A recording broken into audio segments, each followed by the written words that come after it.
All right, guys, welcome back to another video. Today I got a 2016 Lexus ES 350. We just did the oil change on it. I'm going to show you guys now how to do the reset whenever you do an oil change. So you want to do is you're going to use this pad right here on the right of the steering wheel.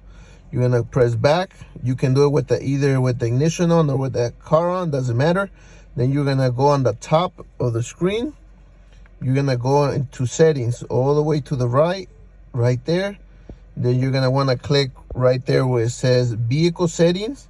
You're gonna press the button in the middle in the steering wheel, vehicle settings, and you're gonna go to schedule maintenance.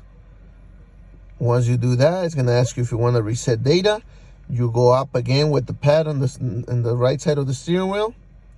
You press the yes button right there. It's gonna tell you data has been reset.